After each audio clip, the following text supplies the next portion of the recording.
for the top, trying to make it before all your time is up. We stay up on the grind all day, non-stop. We keep on paper Welcome back to chasing, another episode of Starving Artists. I have a very exciting episode today. I can't even express to you guys how excited I am to welcome my close friend, Gare Allen, to the podcast. What's up, man? Hey, LJ, how are you? I'm doing good, man. It's good to see you. It's good to be here. It's good to have a day off to be able to do this. So we started talking about this back in August. We finally made it happen in, what are we, in June? Yeah, we're literally like almost a year out of it, but it's happening.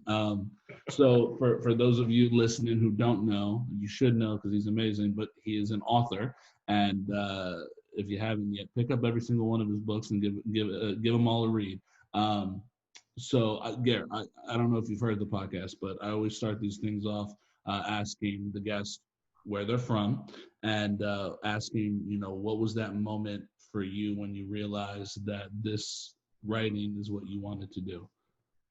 Well, I'm actually born and raised here in Tampa, Florida, but I always say that my father was from Michigan and my mother from Massachusetts, so I'm a bit of a product of the North. They were Northerners, but I was raised here in Tampa, actually in South Tampa. I think, I had a story in my head for probably 15 years, and it was based on a very specific event that happened to me. And I just kept talking about it. And when I started to research, how to write, because I really hadn't done a whole lot prior to that point. It was probably 1995 when I got the story idea, but I didn't put pen to paper until 2012, believe it or not. Mm-hmm. But I'd researched, how to write, because I'm kind of a left brain analytical guy, even though I have this creative side. So I kind of have this interesting dichotomy at times. But I needed to know how to do it. I couldn't just dive in. I needed to figure it out and, write an outline and the whole 9 yards. But everything I read, every advice I got from authors was just start writing. Yeah. And when I started writing that story, what immediately grabbed me and told me at that moment that this is what I wanted to do was I was able to infuse my personality into the main character very easily because it was based on an event that happened to me.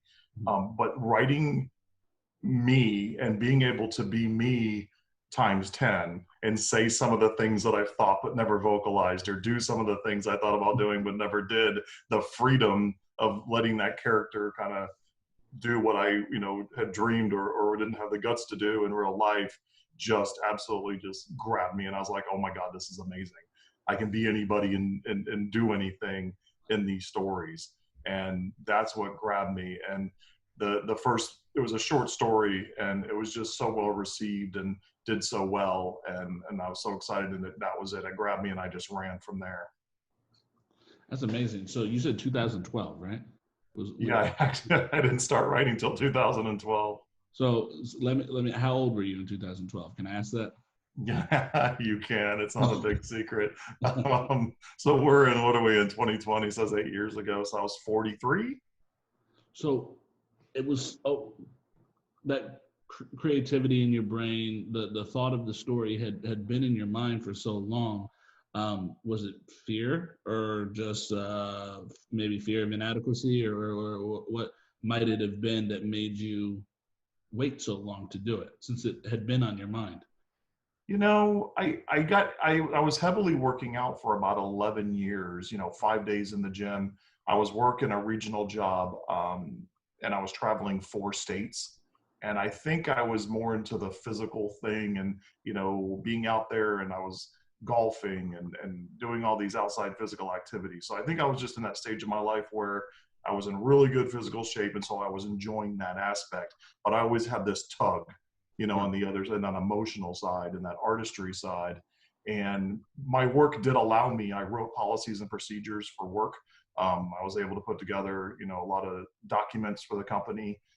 So that kind of helped me get, scratch the itch, so to speak, artistically. And then, unfortunately, when I got laid off in it was 2014. So I'd already written the short story. And then I just said, you know what, that's it. I need to pick up where I left off. And then I wrote 6 more short stories and completed it. So it's a 7 short story collection. And that was it. The story just came alive and came out of me. But I think the circumstances had to happen where I wasn't traveling. I had stopped working out, unfortunately. But, you know, sometimes you got to sacrifice things, right? I mean, something's got to give. You don't want to sacrifice the family. You don't want to sacrifice income. So golf, you know, working out, those sort of things just sort of went to the wayside. But it's worth it. You got to give up something to get something sometimes, right? Yeah, no, absolutely. And I think it's incredible that you found this passion, like at, you said 40, when you said 40. Oh, 43, yeah. Yeah, so that, I mean, I think that's amazing. Because yeah, I think of, for me with acting, I've been passionate about it since I was 8, right? So I like think, oh, you know, this is always what it's gonna be. But then I found my passion for writing 2 years ago when I wrote A Dream. So I think it's you know, it's something that I never really thought of until recently, how you can keep discovering different things that you're passionate at, maybe something that you didn't realize that you were good at. And I think knowing you and having these conversations with you helped me realize that you can keep finding different things that you're passionate about, and definitely grow that muscle in whatever that may be. You know, and it's interesting because, you know, you're, you know, a rapper and you're amazing. When I first saw you rap, that is not happening. He's dubbing that or something. I had no idea that could come out of you. And it was just amazing. So, but I've always thought this, I've always been a little, not jealous, but I guess envious of singers and songwriters. And because they put together, they have to tell a story, but they only have 3 minutes, 3.5 minutes or whatever. You know, I can use the $80,000 book and tell my story, you know, and get it all out there. But you guys got 3.5 minutes, and you have to become the characters in that 3.5 minutes. And then you have to convey it through song, through inflection, through tone, and literally act it out. Yeah. So when I see singers become actors, it's a natural progression from my perspective. I'm like, of course, they're already doing it. Yeah. Right. So, yeah. So to be that multi-talented, it's like, yeah. For me, you know, I did a lot of writing, as you know, and then you allowed me to have a very small, amazing part in A Dream. I was so excited to play a retail manager, not a stretch at all, but it was. But I knew how to do it, so it was an easy bet on your part. So it's all good. But it was the most amazing experience. You know, I've done so many interviews and radio shows and TV shows that cameras literally just, I don't even see them. The lights of the cameras, I don't even see them. You know, so there's no issue there for me to get out there. I think the only thing I was worried about was not, I forgot my lines like once or twice. I remember that, but I didn't really worry about it. It was more, I didn't want to hold up production. That was my concern. I didn't want to be the amateur that slowed down the professional, right? No, I remember that day because that was my favorite day on set. There were only 8 days, but that specific day, that location, the people that were there, just stand out in my mind. And I remember feeling so bad for you because different things pushed us back. Some of the other actors, like you're mentioning now, forgetting their lines or not being able to get through a scene without breaking or whatever, just pushed us so far behind schedule. And I felt bad for you because you were probably there like 6 hours, 5 hours. No, I got there at 1 and I left it, I think it was after 1 in the morning. I think it was 12 hours. No, yeah, I know, but I meant like before we used you for the first time. Oh yeah, well, I don't care. I was meeting the other actors, the real actors. I wasn't talking to those folks. I was reading over my lines and, you know, compulsively. I was having a blast and just watching the whole thing play out. And, you know, I don't know if anybody watching this doesn't know about A Dream, but, you know, like you said, 8 days you put together this movie, and it was, I don't know, I don't have those kind of organizational skills. I can manage 100 other people to do it for me, but I couldn't do it myself like you did. So kudos. And you know, there's always going to be a part for you in whatever I do. So get ready. There's more stuff coming. More retail management positions. after all of your short stories were finished that you compiled into a book, what was that next book for you? What was that? How did that story come to you? I can't think of the name of it. So the next book was actually, I say that it's my favorite, but they're all so different, and they represent so many different things. But what happened was everything clicked. So the 7 short stories were based on experiences that happened to me, told through fictional characters that I loosely based on me and other people in my life. And everyone kept asking me, do those things really happen? Do those things really happen? And I said, yeah. And I said, you know what? Let me just write chronologically what happened to me from the time I was 12 years old to 2014 when I released the book, every metaphysical paranormal experience I've had, how I view life, how I view loss. I had experienced some loss at that point in my life, and where I thought I was going, and how Gare sees the world, so to speak, if anybody cared, but I wanted to get it down because, you don't know this yet, but when you get to my age, you start to forget things. And unfortunately, memories start to fade, but they also kind of start to combine. Right. So you'll remember going to the circus with Joe. It turns out later it was John. Like, oh crap, I forgot. So you want to keep those preserved. And I thought, what a wonderful way to preserve memories as well. So I wrote a book called The Dead. And it was the first book I wrote that went to #1 in 3 categories on Amazon at the time. And I was just so proud of it. And it was the best written book that I had ever written, because it was literally written from my perspective, and it was chronological. So it kind of helped that left brain analytical side of me, because I could do it in order, and it just flowed out of me. And when something flows out of you, as artistically, it's right. It's when you're forcing something that you're not getting it correctly, right? So, and a lot of artists get that. And so that book just flowed out of me in, I think, 2 months. That's amazing. And that's exactly it. Like, especially like when we just mentioned a dream, the chronological, because a dream is my life. I won't say it's an autobiographical story, but I think I've written other stuff, but that's the only thing that's been out there. So I don't want to call myself a writer, but I think writers pull from their own life in different elements and different characters and stuff like that. So when you write from the short stories to that first book to books now, how do you decide what pieces of you that you want to pull out, flesh out in different characters or in different stories? One of the things I learned back when I was researching, how to write what you know. And at this point, I kind of started writing later in life, but that was good because I had a lot of experience to draw from. And I knew what I was writing about. And I decided I mean, everything's out there. I mean, everything about me is out there. I mean, every experience and my attitude toward thing and good, bad, or otherwise. And I got a couple pretty hard hits from people that say, oh, well, I don't agree with that or whatever. And I was like, sorry. So because to answer your question, you pull from the honest, sincere parts, right? 95% of the people, I think, who read your work or interact with you will respect the fact that you're being genuine and honest. They may not dig it or agree with it, but at least you'll get the respect from them, right? That's how you're coming from. That's where you're coming from.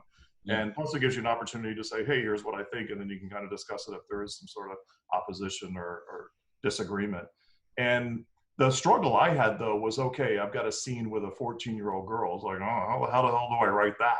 So I had, okay, great. I've got a niece who's 14. Perfect. So I'm going to channel my niece for that. So I started to channel other people that I knew in my life to be those characters and to pay homage to them. Like if I were to write about, like I wrote about my friend Scott, I changed the name to Sean. I'd keep the first letter. That way it was I was giving, paying homage to my friend and use, elements of his personality or his experiences. And everybody just appreciated it. They, thought it was amazing, and I was giving kudos to them. But sometimes they were like, "Do I do that?" I'm like, "Yeah, that's you, man." Like, okay, that's okay because it's honest and sincere, right? Now I'll be dissecting your books. All right, this character have an L. Is this me? Like, I'm gonna be paying close attention. Yeah. You didn't read about LC in that last book that I wrote? You missed that, huh? So you have such a deep connection with paranormal stories. Um, what formed that connection? So what made you so intrigued in the paranormal? You know, I didn't go looking for it. I'm not a paranormal investigator or a ghost hunter. I honestly did not go looking for this stuff. Now, I went after the metaphysical side of my life. I did go through a period where I was reading books on reincarnation. I was having regressions and hypnosis and things like that.